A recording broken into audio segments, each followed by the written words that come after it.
नमस्कार, स्वागत है आपका मध्य प्रदेश और छत्तीसगढ़ की खबरों में। मैं आपके साथ निकिता कश्यप। बुलेटिन की शुरुआत करते हैं हेडलाइंस के साथ। सीहोर में लाडली लक्ष्मी उत्सव कार्यक्रम का किया गया आयोजन। मौके पर कलेक्टर और विधायक रहे मौजूद।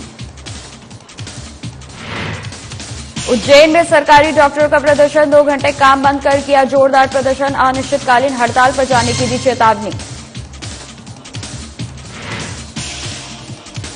अखिल भारतीय परिषद के महामंत्री हरिगिरी महाराज पहुंचे उज्जैन। महाकाल मंदिर में शुक्ल प्रदर्शन को बताया गलत, कहा सरकार से की जाएगी बात। इंदौर में पुलिस ने हत्या के आरोपियों को किया गिरफ्तार। आरोपियों से की जा रही पूछताछ। पिछले दिनों एक युवक की कर दी थी हत्या। और गरियाबंद के जंगल में पुलिस ने नक्सलियों पर किया करारा प्रहार। पुलिस एनकाउंटर में एक नक्सली ढेर।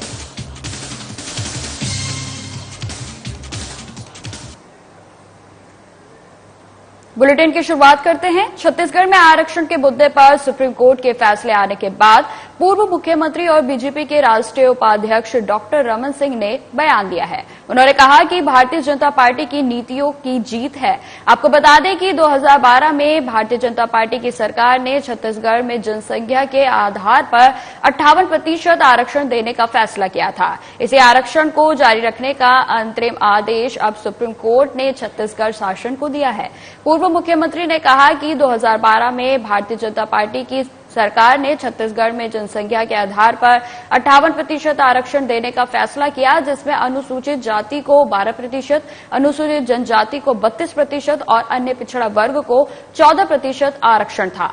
बाद में कांग्रेस शासन में कांग्रेस के ही कुछ लोगों ने इस आरक्षण को न्यायालय में चुनौती दी और मुख्यमंत्री भूपेश बघेल के नेतृत्व वाली सरकार इसके पक्ष को मजबूती से न रखते हुए उच्च न्यायालय में 4.5 सालों तक अटकाया रखा। बाद में इस मामले को सुप्रीम कोर्ट में रखा गया तो सर्वोच्च न्यायालय ने भारतीय जनता पार्टी की सरकार के जनसंख्या के आधार पर लागू किए गए 58% आरक्षण को जारी रखकर बीजेपी सरकार के फैसले पर मोहर लगाई है। कल सुप्रीम कोर्ट में अंतरिम फैसला आया है, जिसमें 58% आरक्षण को जारी रखने के लिए सुप्रीम कोर्ट ने फैसला दिया है और यह भारतीय जनता पार्टी की नीतियों की जीत है। 2012 में भारतीय जनता पार्टी की सरकार में छत्तीसगढ़ में जनसंख्या के आधार पर 58% आरक्षण देने की स्वीकृति दी और उस आरक्षण में 32% अनुसूचित जनजाति के आरक्षण की व्यवस्था थी। बाद में कांग्रेस के कुछ लोगों ने आरक्षण को न्यायालय में चुनौती दी। मुख्यमंत्री बघेल के नेतृत्व में सरकार ने हाई कोर्ट में इसको मजबूती के साथ नहीं रखा, न्यायालय में इसको 4.5 साल तक अटकाए रखा। कल इस मामले को सुप्रीम कोर्ट में सुनवाई थी और सुनवाई में सर्वोच्च न्यायालय ने भारतीय जनता पार्टी के जनसंख्या के आधार पर 58% आरक्षण के पक्ष में मुहर लगाया। कांग्रेस को इससे सीख लेना चाहिए और आरक्षण को राजनीति का मुद्दा न बनाकर जनहित में कार्य करना चाहिए। खबर सीहोर से है, जहां प्रदेश के साथ ही जिले के सभी विकास खंडों में लाडली लक्ष्मी कार्यक्रम का उत्सव मनाया गया। आपको बता दें कि लाडली लक्ष्मी उत्सव कार्यक्रम स्थानीय टाउन हॉल में आयोजित किया गया, जिसमें 100 बालिकाएं सम्मानित हुई। जानकारी के मुताबिक जिले से चयनित 8 विकास खंडों की ग्राम पंचायत फूडरा को राज्य स्तर पर मुख्यमंत्री शिवराज सिंह चौहान की तरफ से सम्मानित किया गया। इसके साथ ही जिले की 10 ग्राम पंचायतों को जिला स्तरीय कार्यक्रम में सम्मानित किया गया। वहीं इस दौरान जिले के कलेक्टर और विधायक मौजूद रहे।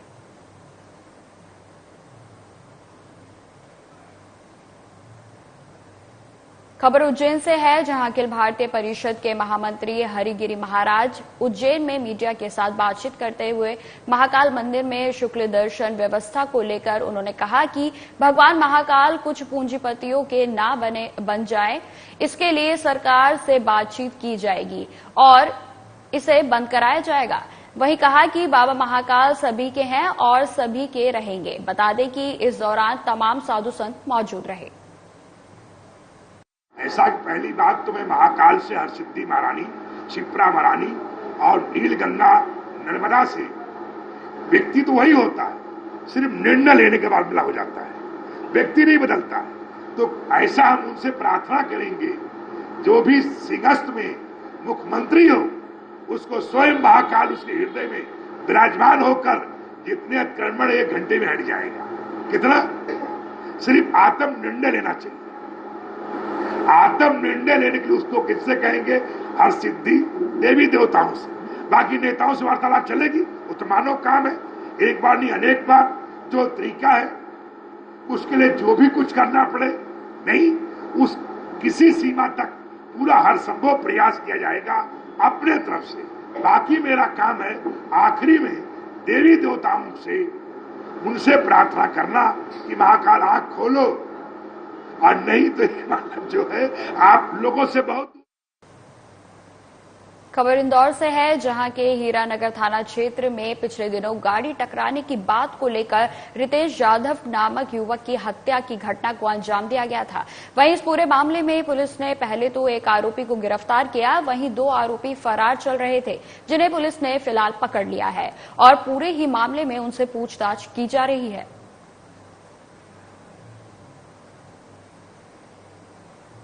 जो घटनाक्रम हुआ था हीरानगर, जो एक रितेश यादव नाम के युवक की हत्या हो गई थी, इसमें एक आरोपी प्रकाश उज्जैनी को पूर्व में गिरफ्तार कर लिया गया था। 2 आरोपी फरार थे, तो पुलिस ने आज निरंजनपुर क्षेत्र से घेराबंदी की और घेराबंदी करके इन दोनों आरोपियों को गिरफ्तार कर लिया है। ये दोनों जो है पुलिस को देख के भागने का प्रयास किया था।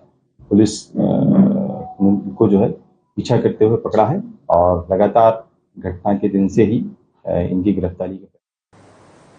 रायपुर में सुप्रीम कोर्ट के 58% आरक्षण के फैसले को लेकर छत्तीसगढ़ कांग्रेस संचार विभाग के अध्यक्ष सुशील आनंद शुक्ला ने बयान दिया है। उन्होंने कहा कि बीजेपी के गलत पैरवी के कारण मामला लंबित पड़ा था। बीजेपी बेरोजगारों की इतनी ही हितैषी है तो राज्यपाल से अपील करे कि आरक्षण बिल पर हस्ताक्षर करें। आगे उन्होंने बताया कि सुप्रीम कोर्ट के फैसले के बाद मुख्यमंत्री भूपेश बघेल ने तत्काल हाई लेवल मीटिंग बुलाकर सरकारी विभाग में खाली पड़े पदों को भरने के लिए मुख्य सचिवों को कार्रवाई करने के निर्देश दिए हैं।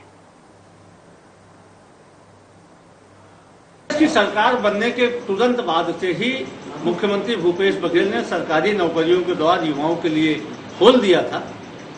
हाई कोर्ट के द्वारा 58% आरक्षण को रद्द किए जाने के बाद एक कानूनी स्थिति बनी थी, जिसके कारण भर्तियां बंद हो गई थी। जैसे ही सुप्रीम कोर्ट ने 58% आरक्षण को बहाल किया, माननीय मुख्यमंत्री जी ने हाई लेवल मीटिंग बुलाकर तत्काल युद्ध स्तर पर भर्तियों को पुनः शुरू किए जाने का निर्देश दिया है। कांग्रेस पार्टी मुख्यमंत्री के प्रति धन्यवाद देती है और इस प्रकार के निर्णय से निश्चित तौर पर कांग्रेस की सरकार की संवेदनशीलता उजागर होती है। हम सब मुख्यमंत्री को एक बार फिर से धन्यवाद ज्ञापित करते हैं छत्तीसगढ़ के युवाओं की तरफ से। कोंडागांव विधायक और प्रदेश कांग्रेस अध्यक्ष मोहन मरकाम ने एटीएम का शुभारंभ किया। इस अवसर पर उन्होंने कहा कि छत्तीसगढ़ शासन के मंशा अनुरूप ग्रामीण क्षेत्रों में बैंकिंग सुविधाओं को बढ़ाने के लिए भूपेश सरकार ने कोंडागांव जिले में आदिम जाति सेवा सहकारी समितियों का विस्तार कर नवीन जिला सहकारी बैंक स्थापित करने के लिए आवश्यक पहल की है। इस दिशा में अनंतपुर जैसे दूर स्तर अंचल में एटीएम की स्थापना से लोगों को बेहतर बैंकिंग सुविधाएं मिलेंगी।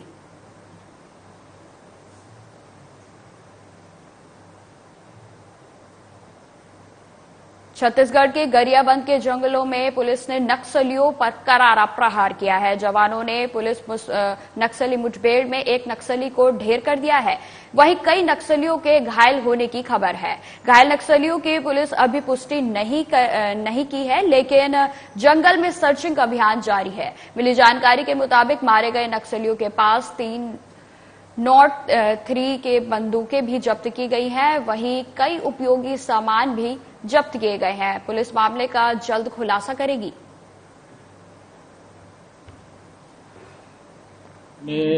साहबिन कछार, करलाझर और नागेश इस गांव के जंगल में जो है नक्सलियों की उपस्थित रहने की सूचना हमको मिली थी। तो हम गरियाबंद पुलिस ने जो है कोबरा, सीआरपीएफ और जिला बल, इन तीनों का हमने जो है संयुक्त ऑपरेशन निकाला और इस संयुक्त ऑपरेशन में जो है हमारे टीमों के साथ में जो है नक्सलियों की मुठभेड़ हुई।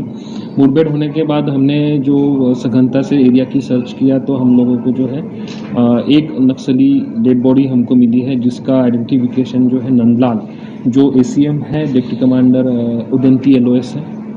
और वो 5 लाख का इनामी नक्सली है, इस रूप में किया गया। और उसके पास में जो है नक्सली दैनंदिन उपयोग में लाने वाली सामग्री और एक 303 राइफल हम लोगों को उससे बरामद।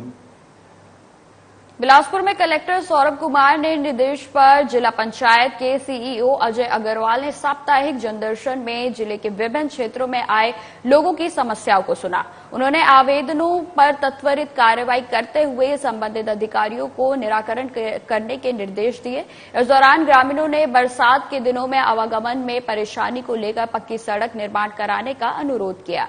इसके लिए कलेक्टर ने जनपद सीईओ को निर्देशित किया और तत्काल कार्रवाई के आदेश दिए।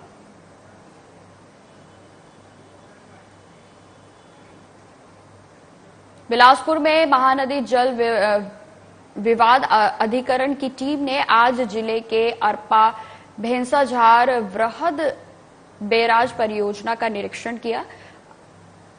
अधिकरण के सदस्यों ने छत्तीसगढ़ और उड़ीसा राज्य के विधिक और तकनीकी अधिकारियों के साथ अरपा नदी और बैराज का अवलोकन करते हुए आवश्यक जानकारी ली। इस टीम ने न्यायाधीश रवि रंजन, न्यायाधीश इंद्रमीत कौर और कई अन्य सदस्य शामिल थे। इस अवसर पर जल संसाधन विभाग के सचिव कलेक्टर सौरभ कुमार भी मौजूद रहे।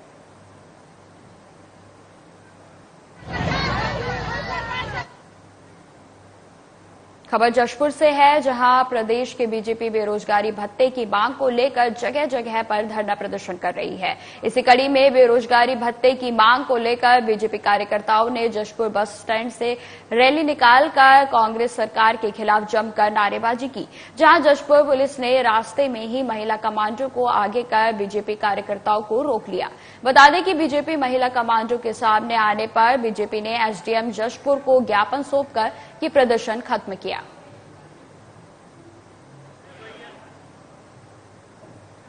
बात को सरकार तक पहुंचाई। ये निर्दयी सरकार है। ये 4 साल से आप लोग देखें कि युवाओं के साथ क्या हुआ। आज हम फिर घेराव के लिए और क्या स्थिति है, आपको बगीचा के बारे घटना के बारे में मालूम है। हम युवा मोर्चा पूरा तैनात है पूरे छत्तीसगढ़ में सरकार बनाने के लिए। ये सरकार 4 साल में नहीं सुनी, तो सरकार को मैं धन्यवाद देता हूं और ये मजदूरी दिवस भूपेश बघेल जी को धन्यवाद देता हूं, क्योंकि 4 साल में उन्होंने छत्तीसगढ़ के युवाओं को बेरोजगार बनाया, मजदूरी काम करने को किया और हम सरकार बनाने वाले हैं। और इस चीज ये 4 साल का बदला हम चुन चुन के युवा मोर्चा वाले लेने को तैयार। उन्होंने ये कहा था कि 2500 रुपए हम बेरोजगारी भत्ता देंगे युवाओं को। इसको लेकर के भारतीय जनता पार्टी युवा मोर्चा आज घेराव कार्यक्रम की थी। उन्होंने ये वादा किया था कि आज सरकार के आते ही हम 2500 रुपया देंगे, जिसको लेकर युवाओं का आज 4.5 साल में 1,30,000 हो गया। उस पर भी सरकार गंभीर। अगला कदम क्या होगा आप लोगों का? अगला हमारे कुछ नहीं किया, अब क्या करेंगे आप लोग? अगला कदम ये होगा कि हम युवाओं के पास जाएंगे, युवाओं को लेकर इस बात पर चर्चा करेंगे कि जो सरकार ने जो वादा किया था उसको लेकर के युवाओं की जो लड़ाई है आगे हम लड़ेंगे। और अगर ये सरकार इस बात को नहीं मानती है तो आने वाले दिन में इससे भी उग्र प्रदर्शन करेंगे। खबर रायपुर से है, जहां धरसीवा में 1 मई को अंतर्राष्ट्रीय श्रमिक दिवस के अवसर पर धरसीवा विधायक अनीता योगेंद्र शर्मा की तरफ से ग्राम पंचायत कपसदा में श्रमिकों के सम्मान में बैठकर बोरेबासी खाया गया। इस अवसर पर विधायक अनीता योगेंद्र शर्मा ने कहा कि हमारे प्रदेश के यशस्वी मुख्यमंत्री भूपेश बघेल की सोच के अनुरूप गरीब किसान मजदूरों के सम्मान में हम सब बोरेबासी का त्योहार मना रहे हैं। बोरेबासी हमारे छत्तीसगढ़िया पारंपरिक सांस्कृतिक खान पान का अहम हिस्सा है। साथ ही एक आयोजन कर श्रमिकों को सम्मानित किया गया।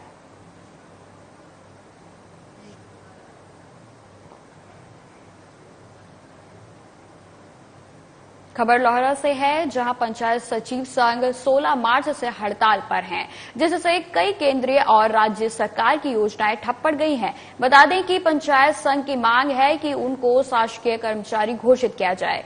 वहीं डोंडी लोहरा संघ के प्रवक्ता डॉक्टर चौधरी ने बताया कि वर्तमान सीएम भूपेश बघेल ने उनसे वादा किया था कि सत्ता में आने के बाद सभी पंचायत सचिवों को सिर्फ 10 दिन के अंदर सरकारी कर्मचारी बनाया जाएगा, पर सरकार के 5 साल का कार्यकाल लगभग पूरा होने जा रहा है, लेकिन उनकी मांगों को पूरा नहीं किया गया है।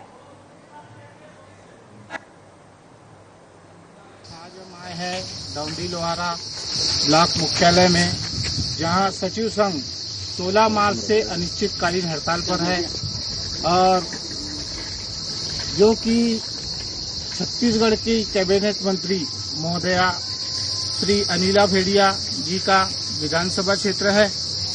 आइए हम यहाँ के प्रवक्ता DR चौधरी जी से जानते हैं कि इनका क्या कहना है, क्या प्लानिंग है। सर जी, मेरा नाम द्वारकाराम चौधरी है। मैं जनपद पंचायत डोंडी लोहारा सचिव संघ के प्रवक्ता के रूप में इस कार्यकारिणी में सम्मिलित हूँ और हमारे प्रांतीय आह्वान के आधार पर 16 मार्च 2023 से हम लोग अपनी एक सूत्री मांग है कि 2 वर्ष परिवक्षावधि पश्चात हमको शासीकरण किया जाए और शासन से जितना भी लाभ मिलता है उनको हमको भी दिया जाए, क्योंकि हम लोग जो सचिव ग्राम पंचायती स्तर से हैं शासन के एक जड़ के रूप में है और सारे विभाग के हम लोग संचालन करते हैं और सरकार वादा किए हैं हम लोगों को शासीकरण करने का और अभी तक कर नहीं रहे हैं और समय भी दिया गया था, उसके आधार पे हम लोग अपना साहस बना के बैठे थे। कौन कौन से मंत्रियों ने वादा किया? जो जैसा भी कांग्रेस सरकार भी अपना संकल्प लिए थे कि हम लोग सभी का शासीकरण करेंगे, तो हम लोगों को कुछ नहीं मिल रहा है, ना हाउस लैंड मिलता है, ना मेडिकल मिलता है, ना कुछ ऐसा छुट्टी मिलता है और जैसा भी परीक्षा अभी हम लोग हड़ताल में है तो हड़ताल का पेमेंट भी नहीं देंगे। तो ऐसे हमारी हालात कर दिए हैं। तो हम लोग ये सोच रहे हैं प्रांतीय स्तर के आह्वान पर कि जब तक कि हमारी मांग पूरा नहीं हो जाती तब तक हम लोग डटे रहेंगे और पिछले सोमवार से क्रमिक भूख हड़ताल चालू है और आने वाले समय में हमारे प्रांतीय आह्वान के आधार पर एकदम आमरण अनशन चालू होगी, अनशन आमरण चालू होगी, जिसमें मैं स्वयं बैठूंगा, चाहे वो 10 दिन लगे, 15 दिन लगे, 1 महीने लगे, जब तक कि सरकार मांग पूरा नहीं कर देती हम लोग हटेंगे नहीं। और यहाँ जब पुलिस विभाग आए या कोई स्वास्थ्य विभाग आए, यहाँ से हम लोग को हटना नहीं है, न कहीं जाना नहीं है। आगे जो भी होगा सरकार से हम लड़ने के लिए तैयार हैं। बस इतना मेरा कहना है। तो इतने दिनों से आप हड़ताल में बैठे हैं, तो आगे की और क्या प्लानिंग सोचते हैं? आगे हमारे प्रांतीय स्तर पर हमारे जो प्रांत में जो पदाधिकारी हैं वो मंत्रियों से बात करने के लिए तुले हुए हैं, लेकिन हमारे CM साहब इस पर शायद रुचि नहीं ले रहे हैं या हम लोग को नेग्लेक्ट कर रहे हैं और हमारे बिना कोई काम नहीं होता। अभी हमारे जो सचिव काम है वो दूसरे अधिकारियों को सौंप रहे हैं जो उनके लायक नहीं है, जो ऊपर के अधिकारी हैं, लेकिन हम हमारे बारे में सोच नहीं रहे हैं। ये सरकार की बहुत निष्क्रियता है और हमारे बारे में जब तक नहीं सोचेंगे तो वो सरकार को आगे आने में मतलब हमारी ताकत हम जब लगा देंगे ना तो कहीं कर नहीं रह जाएगा। कैमरामैन तिलका साहू के साथ श्रीकांत, डोंडी लोहारा, साधना प्लस। खबर बेहर से है, जहां पत्रकारों की प्रमुख मांग पर पत्रकार सुरक्षा कानून लागू कराने के लिए 1 मई को मध्य प्रदेश श्रमजीवी पत्रकार संघ की तरफ से भोपाल में आयोजित रैली में कई पत्रकार शामिल हुए, जिसमें पत्रकार संघ के अध्यक्ष देवदत्त धानेश्वर सहित कई पत्रकारों ने कानून लागू करने की मांग की।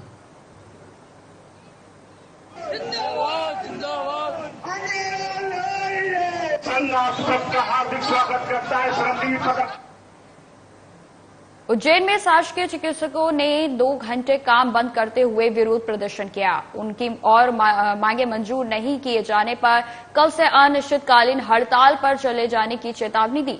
वहीं इस बार इमरजेंसी सेवाएं भी बंद रखने का निर्णय लिया गया है। आपको बता दें कि प्रदेश के शासकीय चिकित्सालय और अन्य स्वास्थ्य केंद्रों पर पदस्थ चिकित्सक पिछले कई सालों से पदोन्नति और पे ग्रेड सहित अन्य मांगों को लेकर संघर्ष कर रहे हैं, लेकिन सरकार ने उनकी वाजिब मांगे अभी तक पूरी नहीं की हैं, जिसके चलते चिकित्सक एक बार फिर आंदोलन की राह पर नजर आ रहे हैं। नाराज चिकित्सकों का कहना है कि यदि हमारी मांगे कल तक पूरी नहीं की गई तो पूरे प्रदेश के शासकीय चिकित्सक अनिश्चितकालीन हड़ताल पर चले जाएंगे। महासंघ के साथ में मध्य प्रदेश सरकार की बातें चल रही थी, तो उसमें शुरुआत में हमारी तमाम मांगे मानने का वादा किया गया था। उसमें प्रमुख मांग थी dynamic assured career progression scheme, जो कि केंद्र सरकार द्वारा 2013 से केंद्र सरकार के समस्त चिकित्सकों के लिए लागू की गई थी, लेकिन उसको 10 साल बीत जाने के बाद भी सरकार ने अपने यहाँ के जो राज्य सरकार के चिकित्सक हैं उनके बारे में ध्यान नहीं दिया उसको लागू करने में। और इसके अलावा हमारी अलग अलग जो मांगे थी कि भाई आज हमारी कार्यप्रणाली में राजनीतिक हस्तक्षेप न हो, हमारे जो उच्च पद हैं वो जो सीनियर डॉक्टर्स हैं उनके द्वारा ही भरे जाएं, एसी और बॉन्डेड डॉक्टर्स की जो मांगे थी, उनकी मांगों के संबंध में भी ये सब मांगे हमने अपने महासंघ के माध्यम से रखी थी सरकार के सामने। सरकार ने शुरुआत में सारी मांगों को मानने का वादा किया था और उसके बाद में हमारी जो शुरू की सांकेतिक हड़ताल। इंदौर पुलिस कमिश्नर मकरंद देउस्कर ने पूर्व आदेश में संशोधन करते हुए घटनाक्रम पर ब्रीफिंग को लेकर आदेश जारी किए हैं। उन्होंने कहा कि इलेक्ट्रॉनिक मीडिया के पत्रकारों को घटनाक्रम पर ब्रीफिंग करने के लिए थाना प्रभारी की गैर मौजूदगी में सब इंस्पेक्टर अपराध के संबंध में वीडियो रिकॉर्डिंग के माध्यम से मीडिया ब्रीफिंग दे सकेंगे। लंबे समय से इलेक्ट्रॉनिक और वेब मीडिया के साथियों को थाना स्तर पर आ रही खासी दिक्कतों पर संज्ञान लेते हुए पुलिस कमिश्नर ने सभी डीसीपी नए आदेश जारी किए हैं। वहीं फरियादियों की पहचान और आरोपियों की पहचान के संबंध में भी कई आदेश जारी किए गए। अभी यह स्पष्ट पूर्व में भी किया गया है, अभी और उसे स्पष्ट किया जा रहा है कि यदि निरीक्षक थाना प्रभारी यदि थाने पर शारीरिक रूप से अगर मौजूद नहीं हैं तो उनके स्थान पर जो उनका जो 2IC है वह मीडिया ब्रीफिंग कर सकेंगे। इसके लिए आदेश जारी पहले भी किए जा चुके हैं। इसे पुनः क्लियर करते हुए पुनः अभी आदेश जारी कर दिए जाएंगे। क्या 2IC को सर डीसीपी से बात करने की जरूरत तो नहीं पड़ेगी इस मामले में? इसमें वह अपनी स्वयं की जानकारी के आधार पर उनको यह स्पष्ट किया जा रहा है कि जो प्रकरण हुआ है उसमें जो उनकी व्यक्तिगत जानकारी है उसके अनुसार वे ब्रीफ कर पाएंगे। सर, क्या आरोपी को लेकर भी मना दी थी, उसमें भी कोई आरोपी के संबंध में जो उच्च न्यायालय के निर्देश हैं वे यथावत उनका पालन किया जाएगा। आरोपी के नाम से इसमें भी न्यायालय के जो निर्देश हैं, विशेषकर फरियादी के जो नाम हैं वे अगर महिला संबंधी या छोटे बच्चों से संबंधित अगर नहीं हैं और फरियादी ने कोई स्पष्ट रूप से असहमति व्यक्त नहीं की है तो उसके नाम बताएं। इंदौर में यातायात पुलिस ने 2 पहिया वाहन चालकों को हेलमेट लगाने के प्रति जागरूक करने के लिए रुको टोको अभियान चलाया। आपको बता दें कि इसके तहत हर सप्ताह अलग अलग चौराहे पर इस अभियान के तहत लोगों को जागरूक किया जाता है। इसी कड़ी में यातायात पुलिस ने भवन कुआ क्षेत्र में वाहन चालकों को हेलमेट के प्रति जागरूक किया। टीम ने 2 पहिया वाहन चालकों से हेलमेट लगाकर ही वाहन चलाने की अपील की, जिसमें उनके साथ स्थानीय जनप्रतिनिधि और आवासी भी शामिल हुए।